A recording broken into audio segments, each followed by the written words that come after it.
We created here an intellectual haven for advancing progressive ideas that literally would not have survived elsewhere. And now today, we still at the New School continue in this tradition. For example, awarding this year the Syrian anonymous media collective Abu Nadara with our 2015 Vera List Prize for Art and Politics.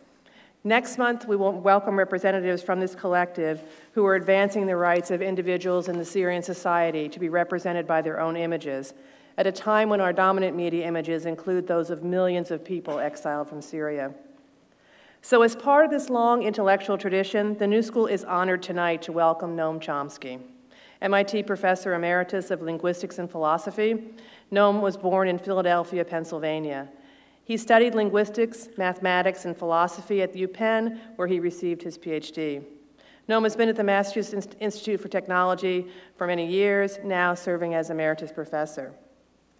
Chomsky is a prolific author who has written and lectured widely on linguistics, philosophy, intellectual history, contemporary issues, international affairs, and foreign policy.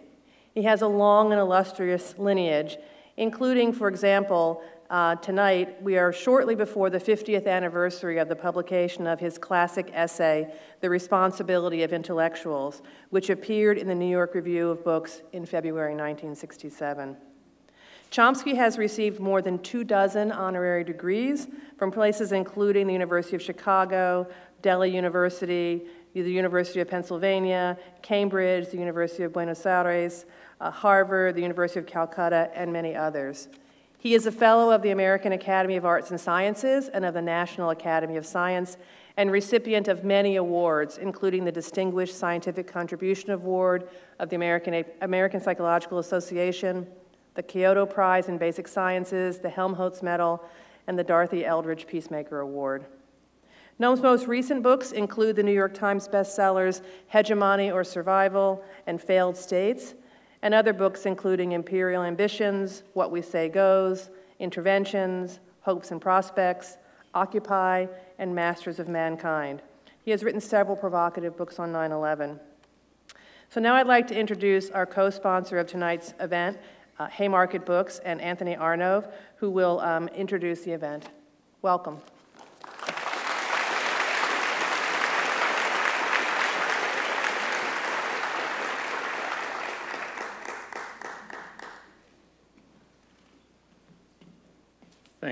Thanks, Dean Watson, and thanks to the New School and all of you for coming out tonight. It's really a privilege for all of us at Haymarket Books to be part of this occasion. Just a few housekeeping announcements and a few people we want to thank before we get started. Pamela Tillis has been an amazing partner. She is the Director of Public Programs at New School and has done a series of terrific events with us at this and other spaces, and we really value her amazing skills and commitment to public programming that not only services the remarkable community at the New School, but so many other communities throughout the city. There's a live stream team. We want to acknowledge their hard work in making it possible for the people in the overflow rooms, but also people all around the world to be able to watch tonight. Democracy Now! Is here and are filming, so check out this broadcast on Democracy Now! There are a few other people who do a lot of work behind the scenes to make events like this happen. We're very honored to have our friends from Lannan Foundation here who have been instrumental in the success and the growth of Haymarket Books over the last 14 years of our program and work as an independent publisher. So we want to acknowledge Lannan Foundation for their invaluable support for our authors and for our publishing program. I also want to thank all the volunteers who make it possible for Haymarket Books to do what we do. A few housekeeping announcements. Please turn off your National Security Agency tracking devices. I know everyone has their new iPhones, but please silence them, turn them off. Let's just be here now for a few minutes together without any Sex and the City ringtones. Noam has pre-signed books, so if you go to the lobby at the Haymarket table, you'll find a vast array of his titles, many of them that he signed just about an hour ago There are also sign-up sheets you'll find out there to find out about more events being sponsored by the New School, also events being sponsored by Haymarket Books, such as Monday night's event at Nuyorican Poets Cafe with Boots Riley and Hari Kondabolu. So check that one out if you can. There are people who will be going through the audience with note cards to get your questions. If you're on the live stream, you can send in questions, and we'll be sending those up to Noam at the end of his talk. And just briefly, I have had the privilege of introducing Noam on a number of occasions. And there's so much that one can say about the immense contribution he's made. But I think it really boils down to one very simple point, which is that Noam Chomsky embodies more than any person, I think, in our lifetimes, the meaning of the word solidarity. And that is something profoundly important in today's world. So please join me in welcoming Noam Chomsky.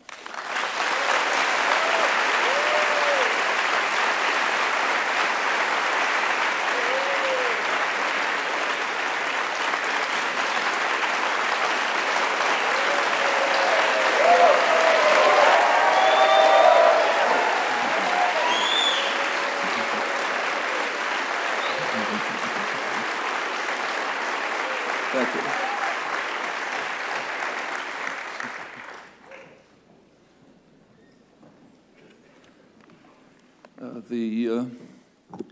The role of concentrated power in shaping the ideological framework that dominates perception, interpretation, discussion, choice of action, all of that is too familiar to require much comment. Tonight I'd like to discuss a critically important example, but first a couple of words on one of the most perceptive analysts of this process, George Orwell. Orwell is famous for his searching and sardonic critique of the way thought is controlled by force under totalitarian dystopia. But much less is known is his discussion of how similar outcomes are achieved in free societies.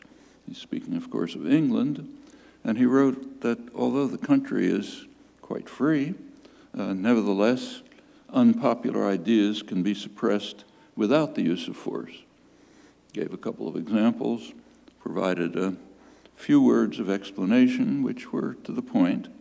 One particularly pertinent comment was his observation on a quality education in the best schools, where it is instilled into you that there are certain things that it simply wouldn't do to say, or we may add, even to think. One reason why not much attention is paid to this essay is that it wasn't published. It was found decades later in his unpublished papers.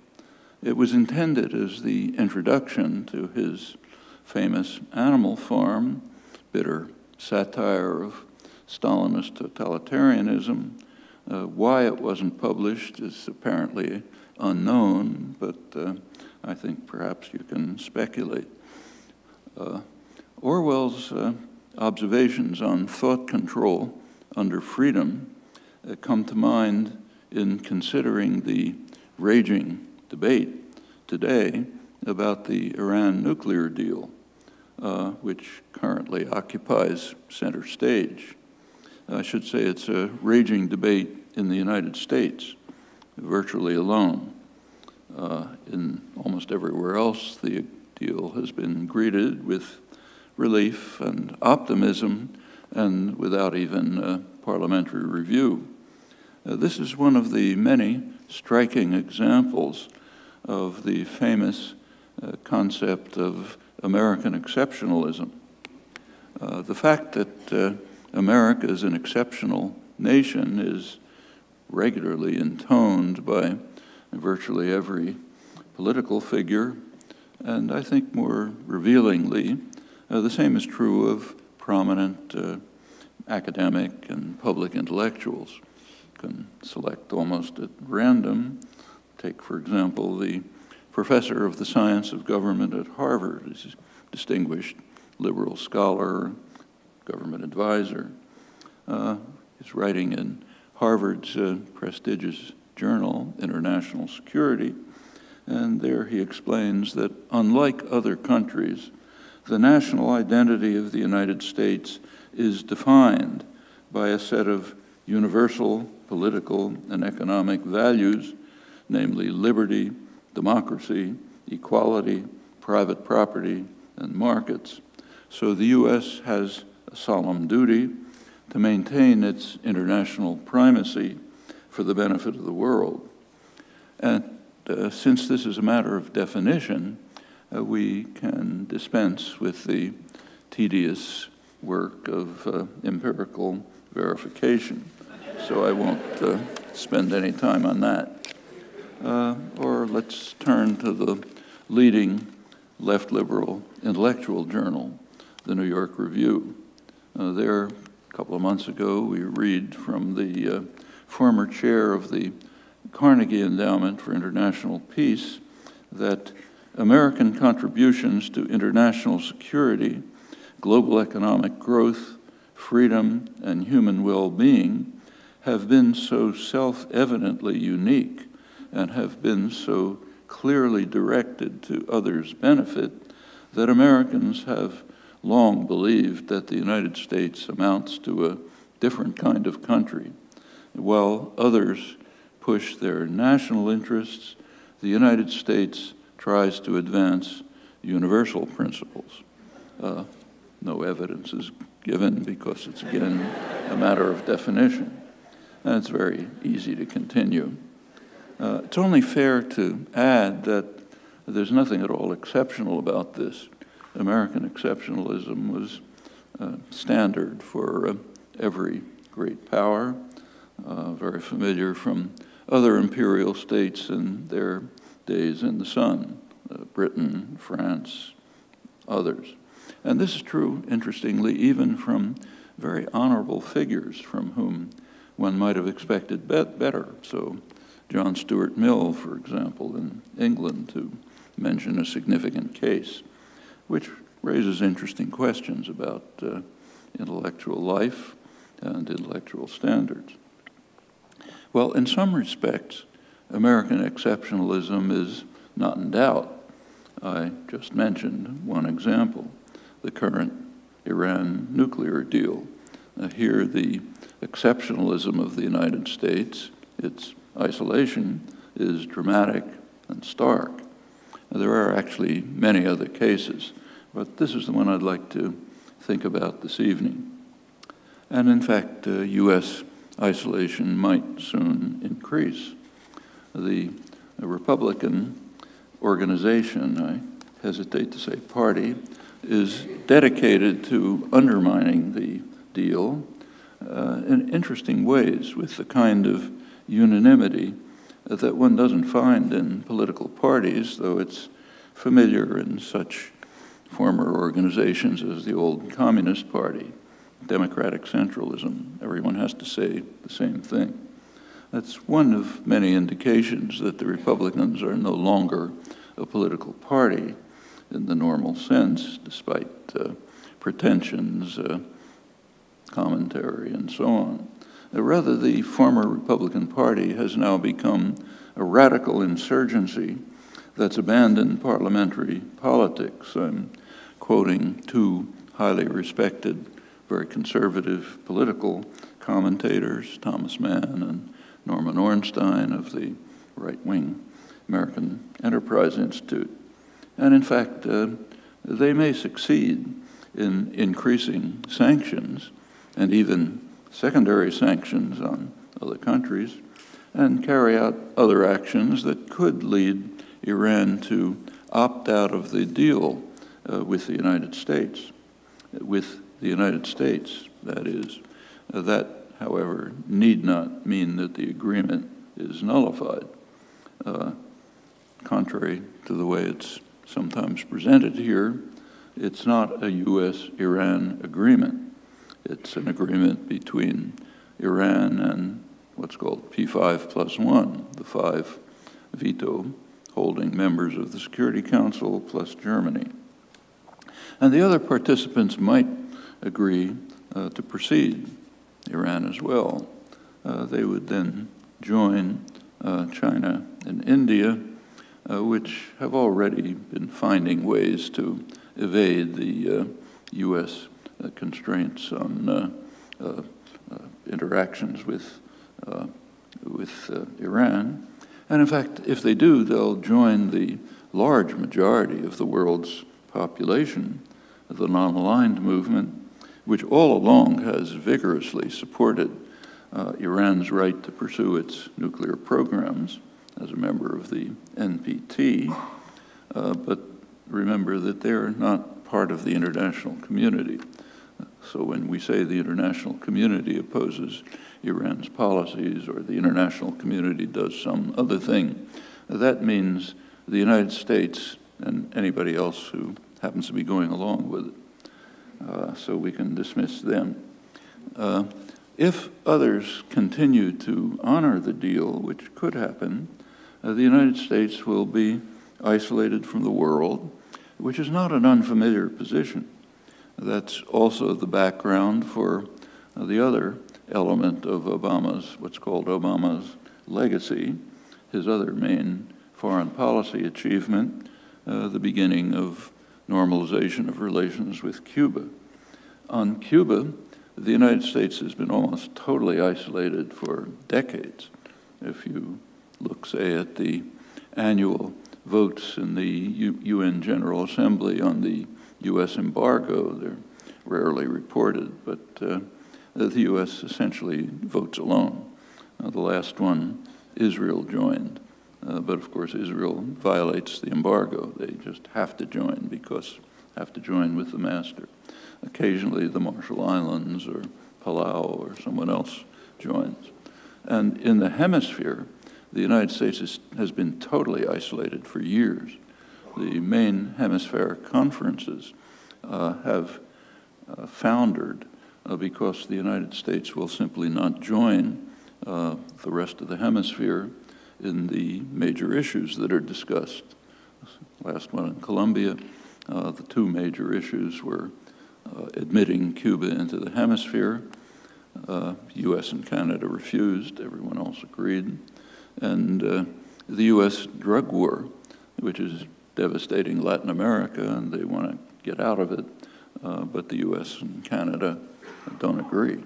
That's actually the background for Obama's acceptance of steps towards normalization of relations with Cuba.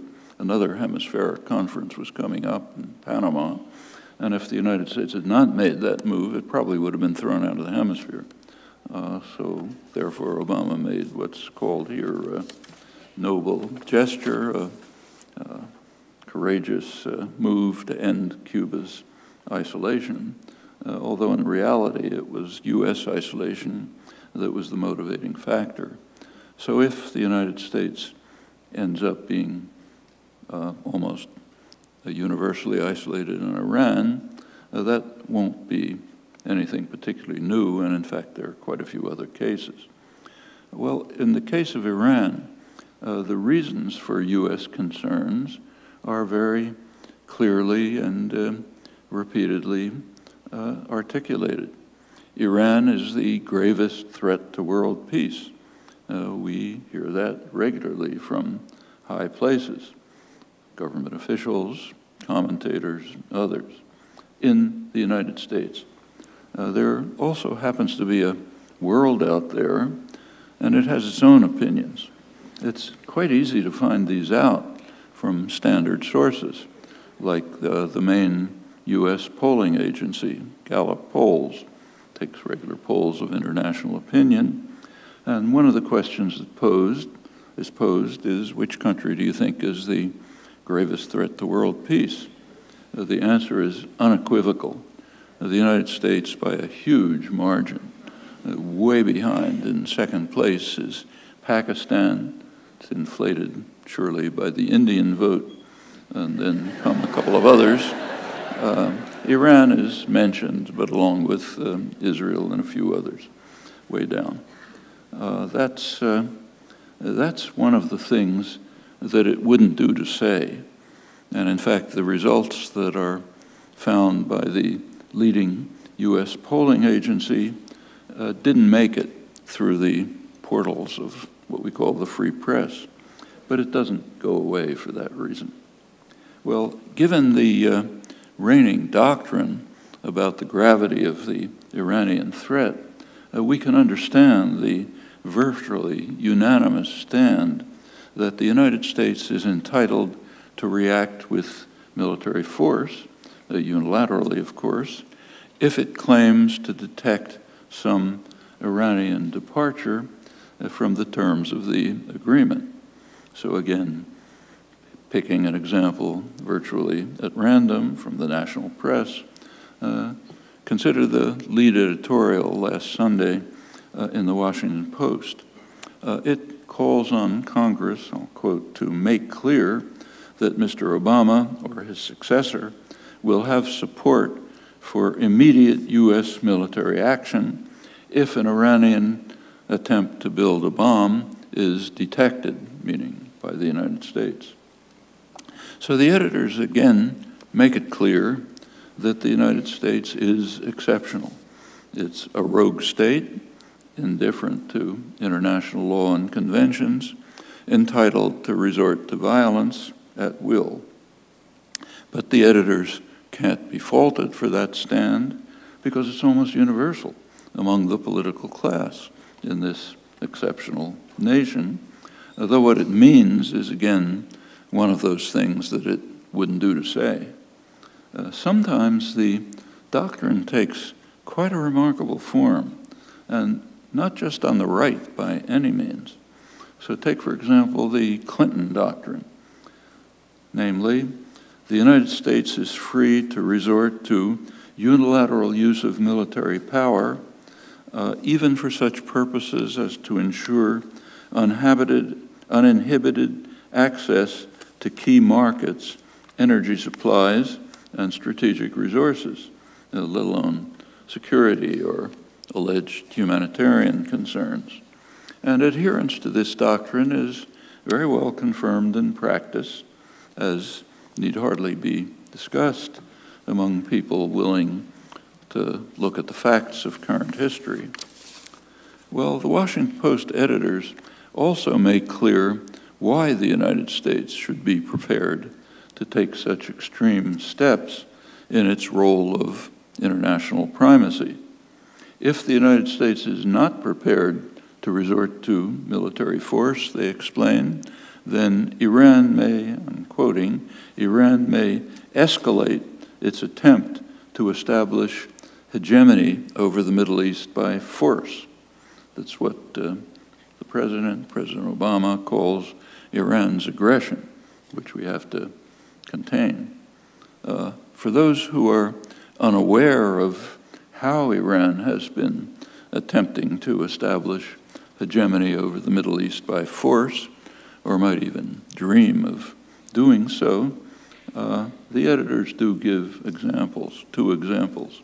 Its support for the Assad regime and for Hezbollah.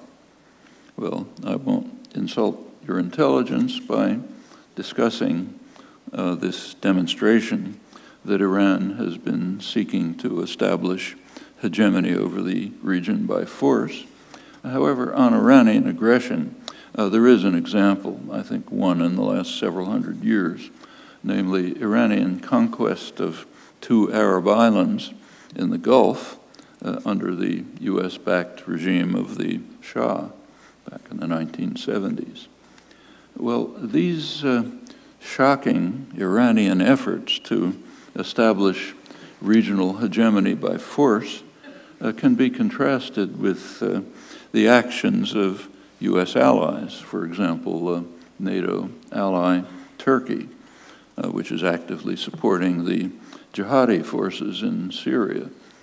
Support is so strong that it appears that Turkey helped its allies in the al-Nusra Front, the al-Qaeda-affiliated al-Nusra Front, to kill and capture the few dozen fighters that were introduced into Syria by the Pentagon a few weeks ago.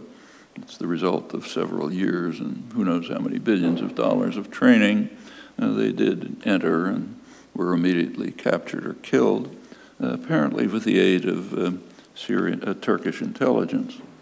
Well, more important than that is the central role of the leading U.S. ally, Saudi Arabia, for the jihadi rebels in Syria and Iraq, and more generally for Saudi Arabia having been, I'm quoting, a major source of financing to rebel and terrorist organizations since the 1980s. That's from a recent study by the European Parliament, repeating what's well known.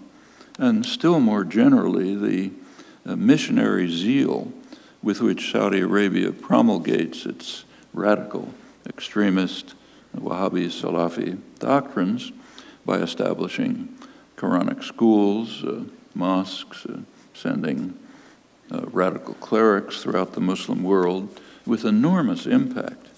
One of the closest observers of the region, Patrick Coburn, writes that the Wahhabization by Saudi Arabia, the Wahhabization of mainstream Sunni Islam is one of the most dangerous developments of our era, always with strong U.S. support.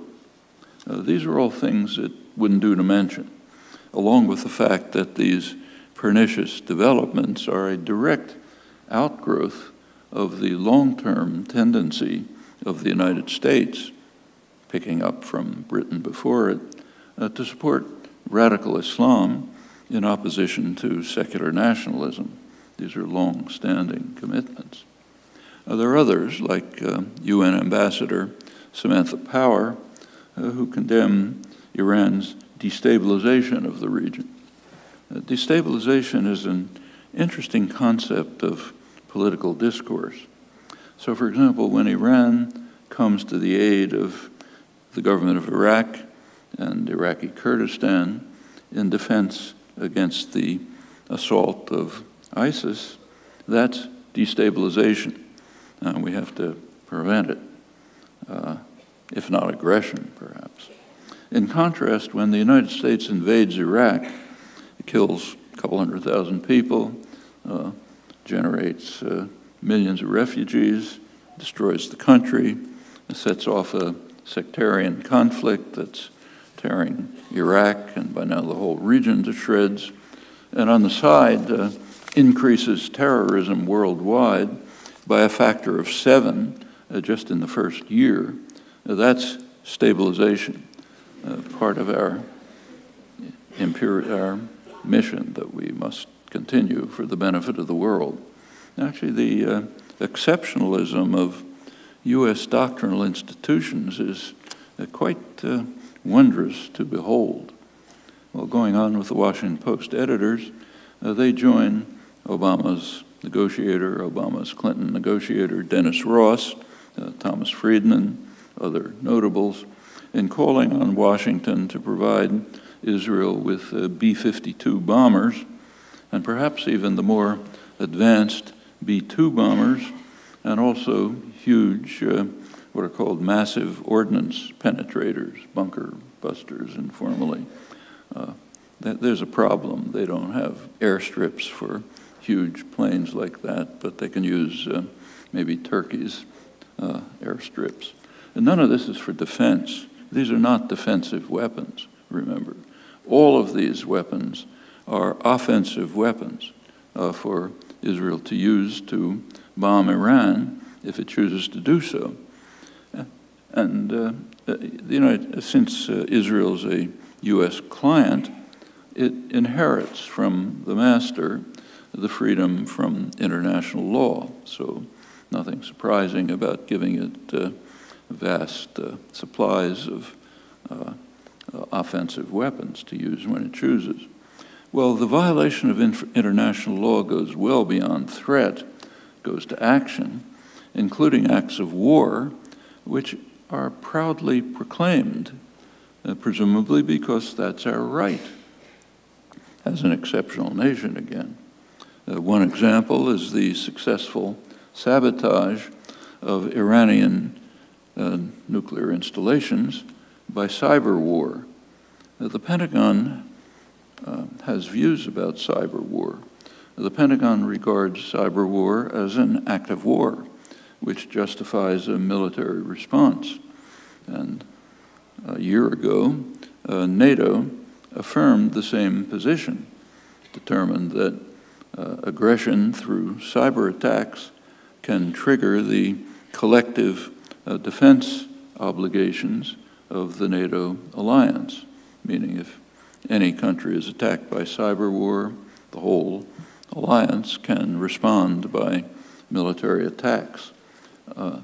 That means cyber war attacks against us, not by us against them.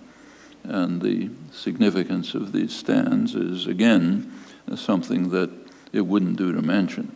And you can check to see that that condition is well observed. Well, perhaps the United States and Israel are justified in cowering in terror before Iran because of its extraordinary military power. And it's possible to evaluate that concern. For example, you can turn to the authoritative analysis, detailed analysis of the Center for Strategic and International Studies, the main source for such information, last April, which conducted and published a long study of the regional military balance. And they find, I'll quote, a conclusive case that the Arab Gulf states have an overwhelming advantage over Iran in both military spending and access to modern arms. That's the Gulf Cooperation Council states, that's Bahrain, Kuwait, Oman, Saudi Arabia, United Arab Emirates. They outspend Iran on arms by a factor of 8. It's an imbalance that goes back decades. And their report observes further that the Arab Gulf states have acquired and are acquiring some of the most advanced and effective weapons in the world, while Iran has been essentially forced to live in the past, often relying on systems originally delivered at the time of the Shah, 40 years ago, which are essentially obsolete. And the imbalance is, of course, even greater with Israel, which, along with the most advanced U.S. weaponry and its role as a virtual offshore military base of the global superpower, has a huge stock of nuclear weapons. There are, of course, other threats that justify serious concern and can't be brushed aside. A nuclear weapon state might leak nuclear weapons to jihadis. No joke. In the case of Iran, the threat is minuscule.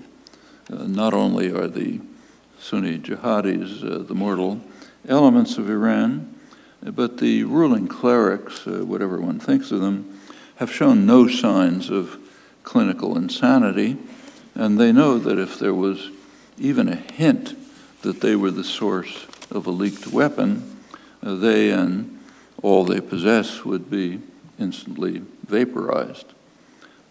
That doesn't mean that we can ignore the threat, however, not from Iran, where it doesn't exist, but from U.S. ally Pakistan, where the threat is in fact very real. It's discussed recently by two leading Pakistani nuclear scientists, Pervez Hudboy, Zia Mian, Britain's leading Journal of International Affairs. They write that increasing fears of militants seizing nuclear weapons or materials and unleashing nuclear terrorism have led to the creation of a dedicated force of over 20,000 troops to guard nuclear facilities. There is no reason to assume, however, that this force would be immune to the problems associated with the units guarding regular military facilities, which have frequently suffered attacks with insider help. In other words, the whole system is laced with jihadi elements, in large measure because of what Patrick Coburn described, the Wahhabization of Sunni Islam from Saudi Arabia and with the strong support of the United States ever since the Reagan administration. Well, in short, the problem is real enough, very real, in fact. It's not being seriously addressed. It's not even discussed. Rather, what we're concerned about is fantasies concocted for other reasons about the current official enemy. Opponents of the Iran nuclear deal maintain that Iran is intent on developing nuclear weapons. U.S. intelligence can discern no evidence for this, but there is no doubt at all that in the past they have, in fact, intended to do so. We know this because it was clearly stated by the highest authorities in Iran. The highest authority of the Iranian state informed foreign journalists that Iran would develop nuclear weapons, certainly and sooner than one thinks.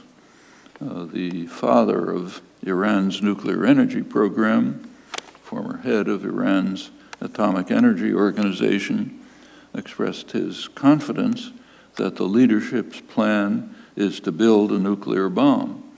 And a CIA report also had, in their words, no doubt that Iran would develop nuclear weapons if neighboring countries do, as of course they have.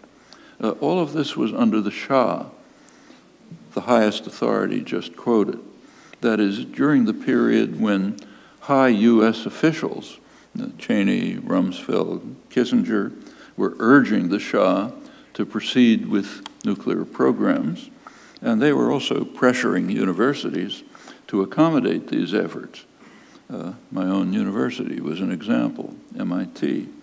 Under government pressure, it made a deal with the Shah to admit Iranian students to the nuclear engineering department in return for grants from the Shah. This was done over the very strong objections of the student body, but with comparably strong faculty support. That's a distinction that raises a number of interesting questions about academic institutions and how they function. The faculty are the students of a couple of years ago, but have a different institutional place.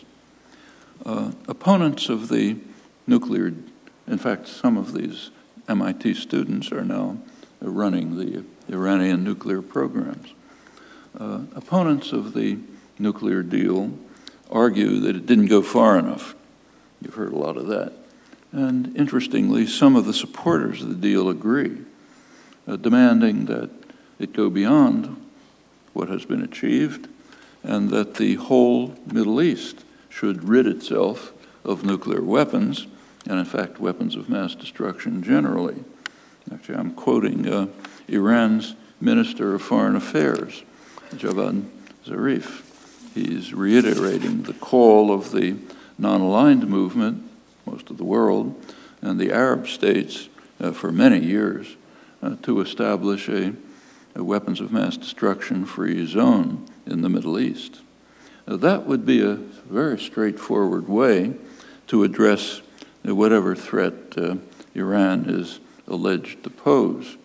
But a lot more than that is at stake. This is discussed recently in the leading U.S.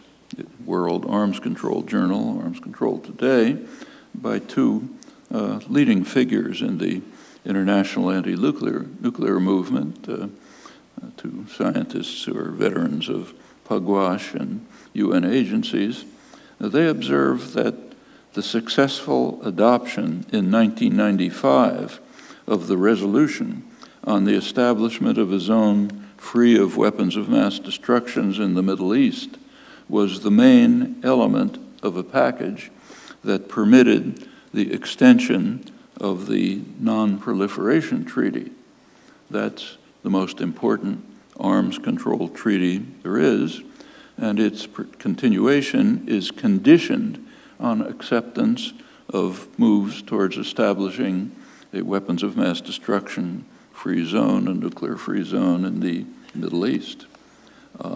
Repeatedly, implementation of this plan has been blocked by the United States at the annual 5-year review meetings of the Non-Proliferation Treaty, most recently by Obama in 2010 and again in 2015, a couple of months ago. The same two anti-nuclear specialists comment that in 2015, this effort was again blocked by the United States on behalf of a state that is not party to the Non-Proliferation Treaty and is widely believed to be the only one in the region possessing nuclear weapons. That's a polite and understated reference to Israel. Washington's sabotage of the possibility in defense of Israeli nuclear weapons may well undermine the Non-Proliferation Treaty, as well as maintaining dangerous instability in the Middle East, always, of course, in the name of stability. This is, incidentally, not the only case when opportunities to end the alleged Iranian threat have been undermined by Washington. Some quite interesting cases, no time, and I won't go into them. But all of this raises quite interesting questions, which we should be asking, about what actually is at stake. So, turning to that, what actually is the threat posed by Iran? Plainly, it's not a military threat. It's obvious. We can put aside the fevered pronouncements about Iranian aggression, support for terror, seeking hegemony over the region by force, or the still more outlandish notion that even if Iran had a bomb, it might use it, therefore suffering instant obliteration. The real threat has been clearly explained by U.S. intelligence in its reports to Congress on the global security situation. Of course, they deal with Iran. And they point out, I'm quoting U.S. intelligence, Iran's nuclear program and its willingness to keep open the possibility of developing nuclear weapons is a central part of its deterrent strategy, right? It's part of Iran's deterrent strategy. No offensive policies, but they are trying to construct a deterrent. And that Iran has a serious interest in a deterrent strategy is not in doubt among serious analysts. It's recognized, for example, by U.S. intelligence. So the influential analyst, CIA veteran Bruce Riedel, who's by no means a dove, he writes that if I was an Iranian national security planner, I would want nuclear weapons as a deterrent. And the reasons are pretty obvious.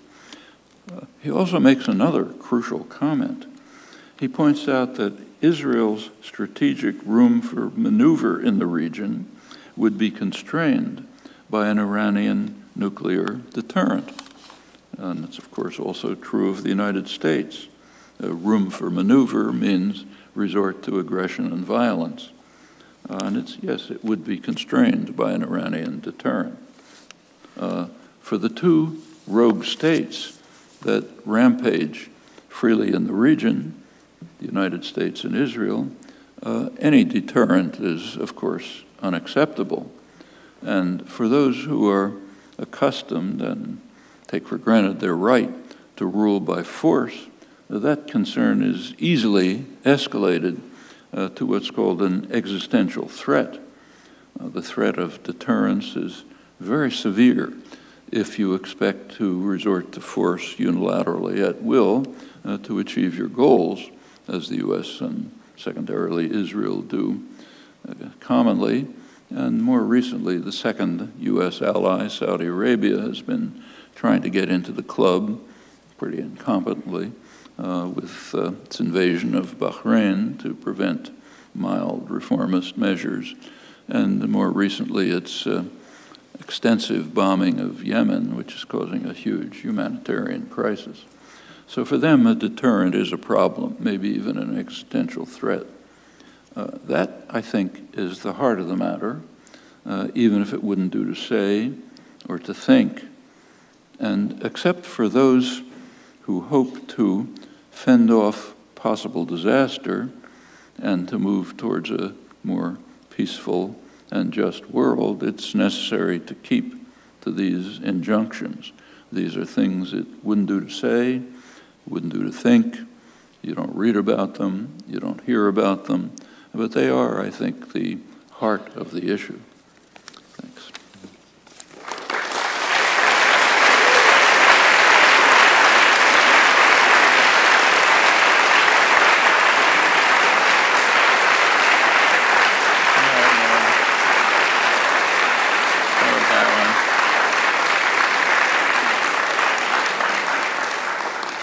So, how has the United States supported radical Islam?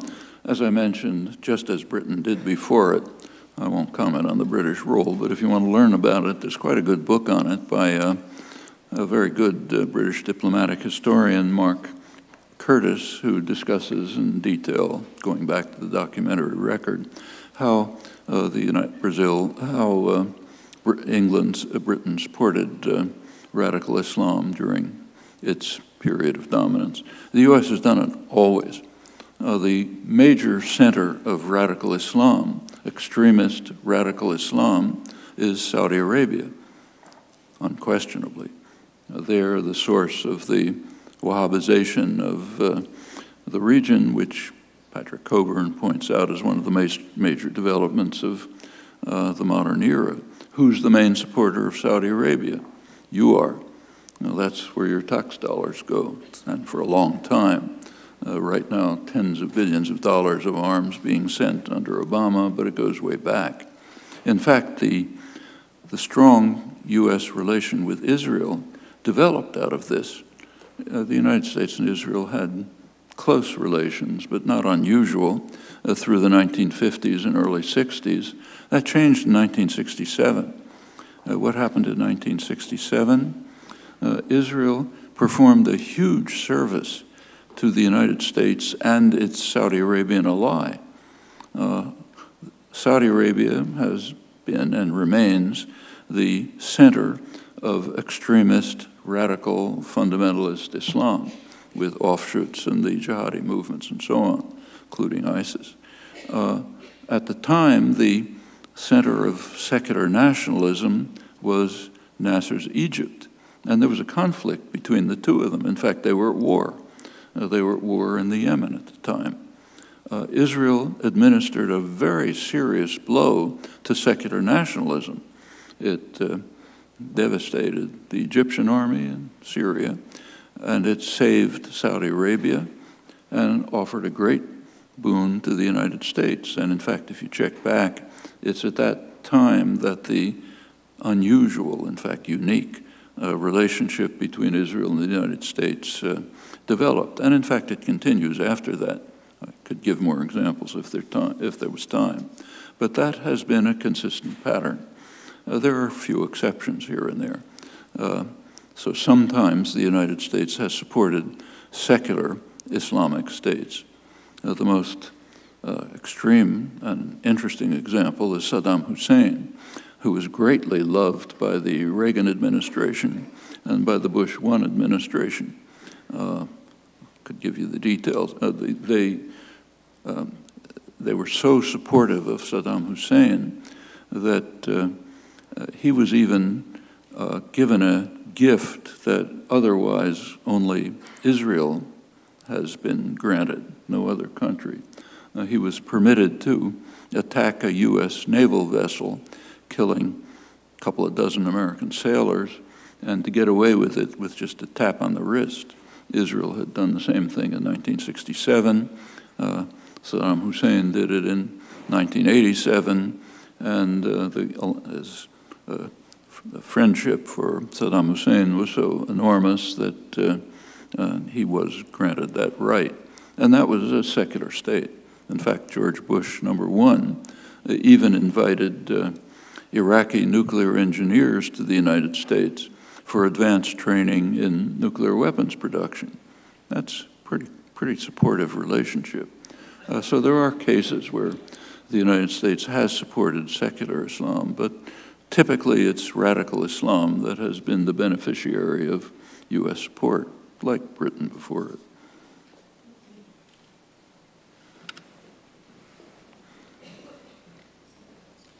This one comes from the live stream, and it's connected to that one. And let's mention that it came from the live stream. Should I ask this too? No, just do that.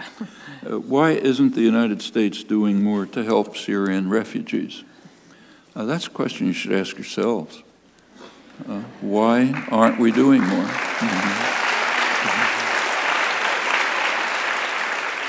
After all, we're pretty munificent already. I think 2,000 have been accepted after several years' wait. But yes, that's a very serious question. Can be generalized. There are other refugees. What about people fleeing from Honduras? That's the main source of what's called the refugee crisis here. Most of them are coming from Honduras. Why? Well, something happened in Honduras a couple of years ago. There was a military coup which overthrew the democratic government. The United States was about the only country that gave it support. And the result of the military coup is a real horror story. It was bad enough before, but it's become horrendous since. So people are fleeing, and therefore we have to build, a mile-high wall on the Texas border or whatever it is. So yeah, these are fair questions. The Obama doctrine vis-a-vis Syria. It's a good question. Washington hasn't a clue. It's obvious. It's a little hard to fault them for that. It's very hard to think of a constructive outcome to this utter disaster. The United States has taken a somewhat hands-off position, except that it's supporting its allies, who are very clear. As I mentioned, Turkey, NATO ally, has been supporting the al-Qaeda related jihadi fronts, mainly the al-Nusra Front, a couple of others. The Gulf states, also U.S. allies, Saudi Arabia, have been strong supporters of what's now become the Islamic State. Technically, Saudi Arabia, the government, no longer to support them directly, but surely did in the past, and funders from the wealthy Gulf states are still presumably funding them as they have in the past. That's pretty open in the case of Qatar.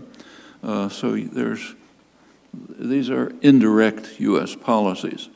The only conceivable hope for some resolution of this horrendous crisis, which is totally destroying the country, is the kind of negotiated settlement that was worked on by serious negotiators like Lakhdar Brahimi, an international negotiator, very respectable, sensible. And the main idea, which is shared by any analyst with a gray cell functioning, is some kind of negotiated settlement which will involve the Assad government, like it or not, and involve the opposition elements, like it or not. There can't be negotiations that don't involve the parties that are fighting. That's pretty obvious. Just as South African negotiations had to involve the leadership of the apartheid state. There's no other way. They can't have other negotiations. It's perfectly obvious that the Assad government is not going to enter into negotiations that are based on the condition that it commits suicide. If that's the condition, they're just going to keep destroying the country. That, unfortunately, has been the U.S. position. The negotiations, U.S. and its allies have demanded that negotiations be based on the precondition that the Assad government will not survive. It's a horrible government. I'd like it not to survive. But that's a prescription for destroying Syria, because it's not going to enter into negotiations on those terms. Right now, and in fact in the past, these have been proposals pretty much supported by the Russians. And in fact, you may not have seen this, but for those of you who read the international press, British press, a couple of days ago, there was a very interesting revelation that in 2012, the Russians had apparently presented a proposal for an interim regime which would not include Assad, and it was turned down by the United States and the West. That was reported in practically the entire British press, The Guardian, Independent, Daily Telegraph, across the spectrum. Didn't appear in the United States for a while, but finally it did appear, not in print, as far as I can tell, but in an online edition of the Washington Post, where there's an article of the usual type that sort of mentions that this is rumored, but can't take it seriously, and so on, probably didn't mean it, and so on and so forth. Well, okay, you can draw your own conclusions. But if you ask what the Obama doctrine is, it doesn't exist. We saw the Obama doctrine a couple of weeks ago when the Pentagon sent in these 50 fighters who had been trained for years, and they were immediately captured, killed, or just affected by Turkey's ally, the al-Nusra Front, as I mentioned, apparently with Turkish intelligence support. That's the doctrine. Nothing except to support the allies, which are in fact supporting jihadi forces. But what the doctrine ought to be, I think, is pretty clear. What the chances are for settlement in those terms is hard to say, not very high. But if you can think of an alternative, you should present it. No other alternative has been proposed.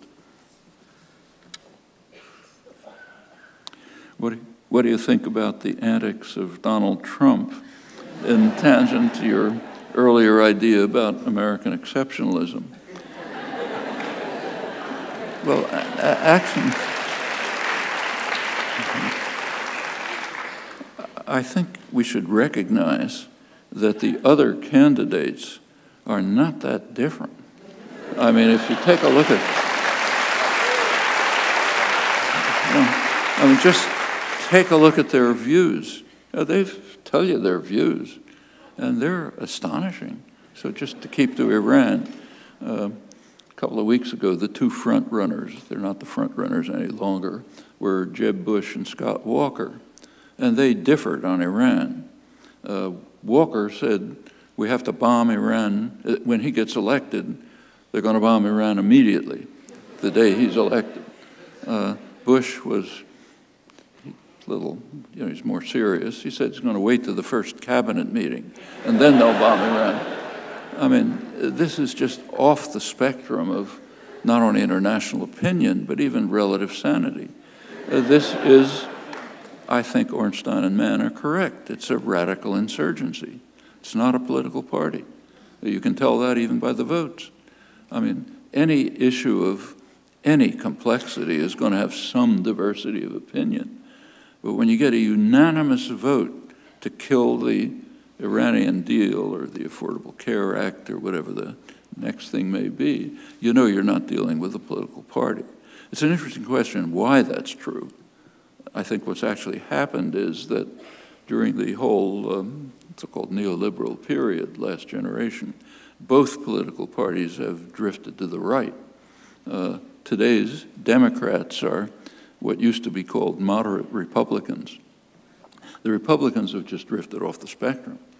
They're so committed to extreme wealth and power that they cannot get votes, can't get votes by presenting those positions. So what has happened is that they've mobilized sectors of the population that have been around for a long time. It is a pretty exceptional country in many ways. One is it's extremely religious. It's one of the most extreme fundamentalist countries in the world. And by now, I suspect the majority of the base of the Republican Party is evangelical Christians, extremists, not, they're a mixture, but these are the extremist ones.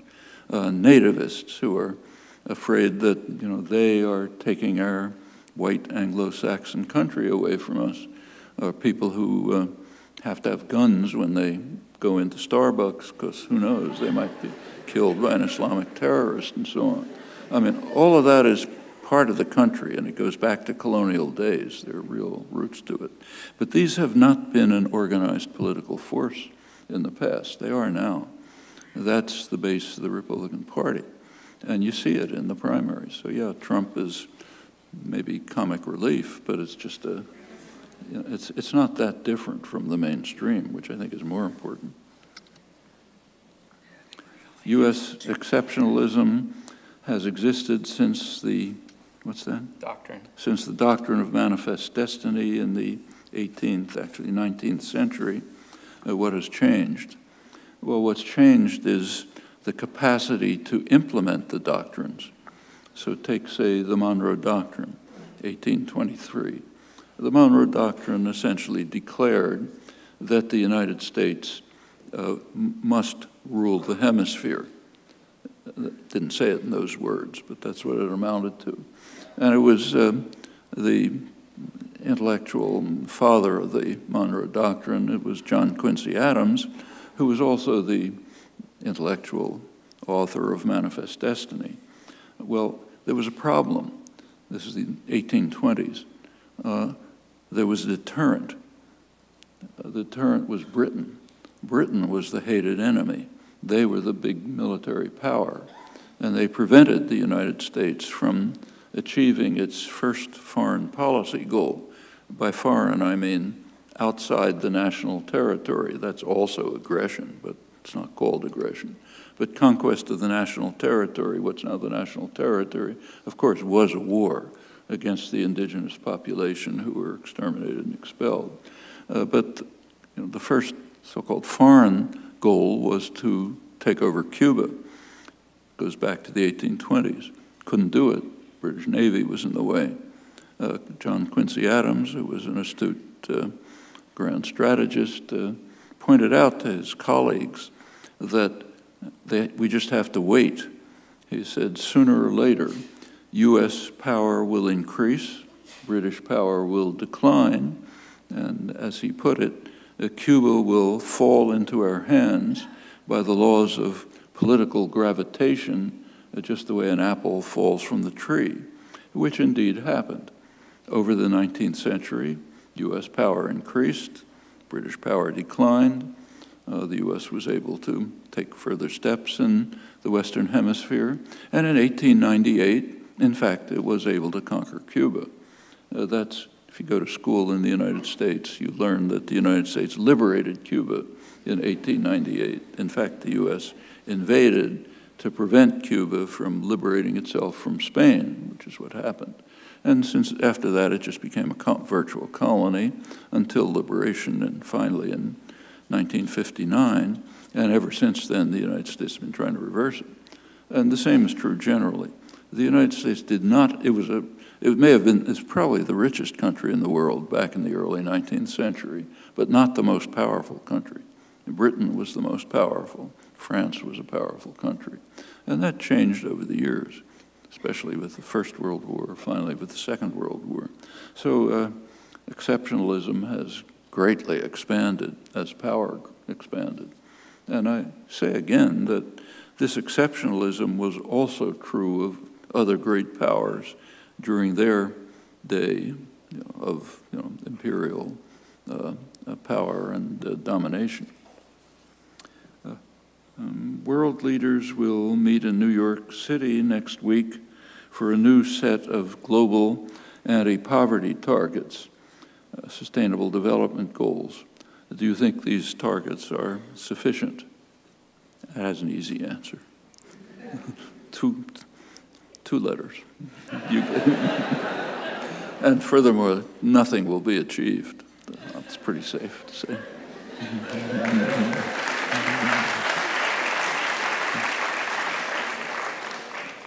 Can you comment on the importance of WikiLeaks cables?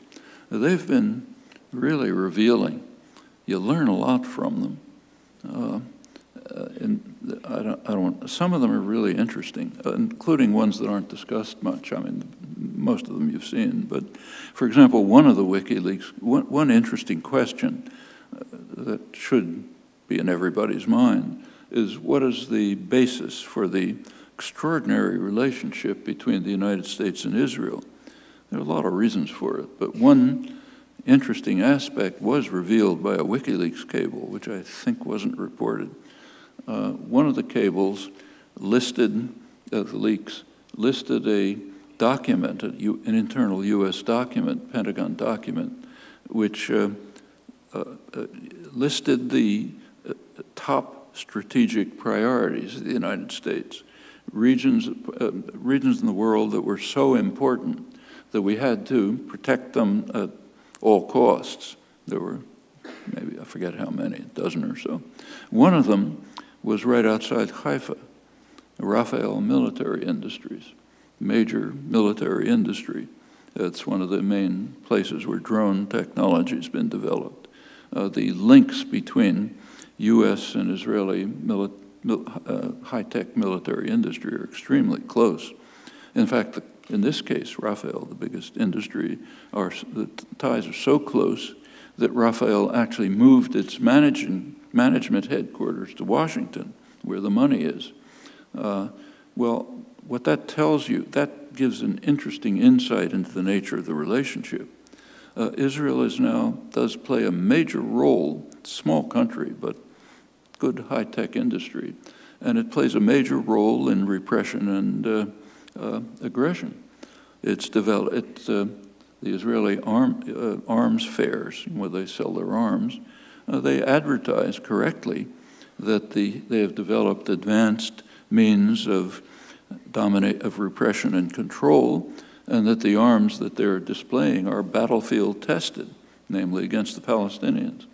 So they've refined the techniques of control, and they contribute to that all over the place, Central America, even in the United States. They're providing advice on how to bar Honduran immigrants, say, from coming to the United States. They help train police and so on. Many examples. Well, that's only one case, but there have been many other cases of the WikiLeaks materials. It's really worth reading through them, not just the ones that, do get reported, but many other ones. There's actually a volume that just came out on WikiLeaks, which is important reading.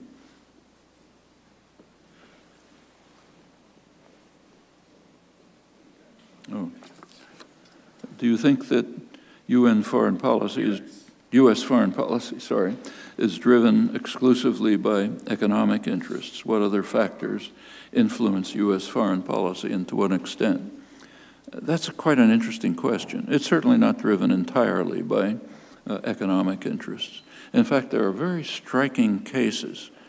Usually, by and large, a U.S. foreign policy, like other major states, is driven by the dominant domestic forces. That's kind of natural. And the dominant domestic forces are, of course, the corporate sector. That's not in question. So by and large, foreign policy is driven by their interests. The Clinton doctrine, which I quoted, is an obvious case, but there are plenty of others. However, there are exceptions, and they're very interesting ones. Actually, Iran is an exception, quite an interesting one. And that goes back to the first U.S. serious involvement with Iran. Iran was a kind of a British virtual colony. The British were involved in preventing Iran from developing, getting either economically or politically. But that changed in 1953, when Britain was too weak to overthrow the parliamentary regime, and the U.S. took over and basically carried out the coup that installed the Shah. Something quite interesting happened at that time.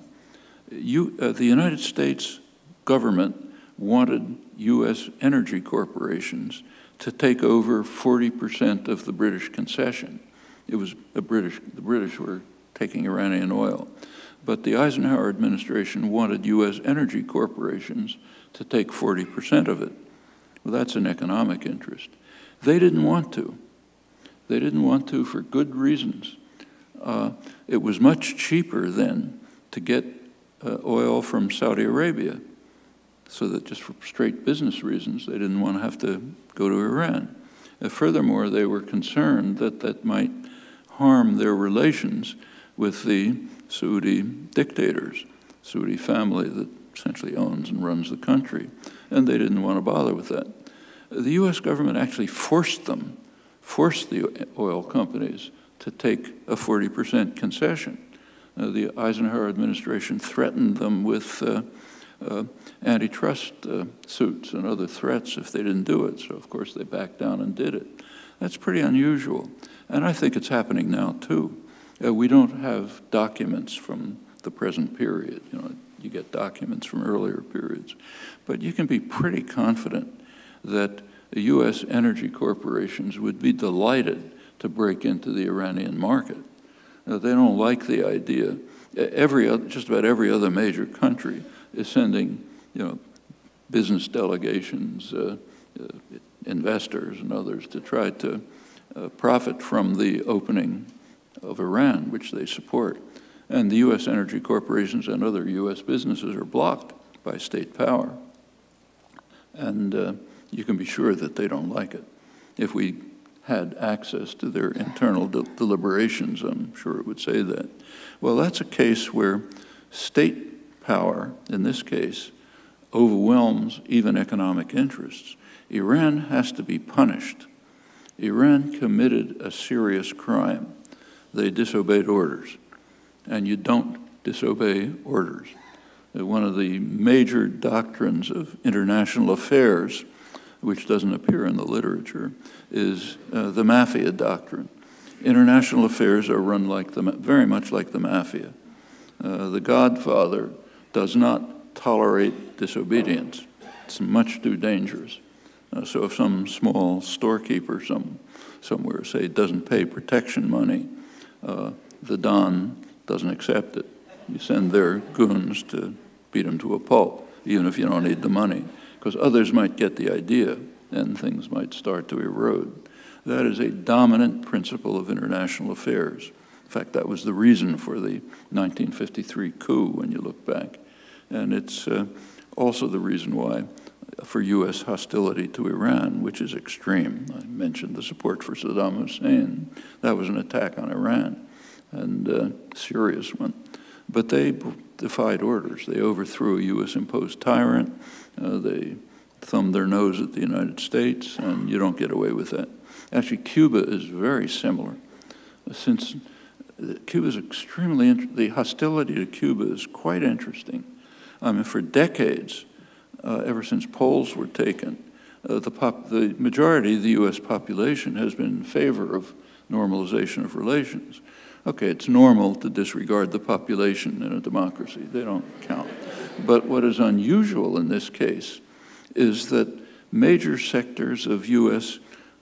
Economic power have been in favor of normalization. Big sectors, pharmaceuticals, energy industries, agribusiness, they've all wanted to get into the Cuban market. And the state has blocked it.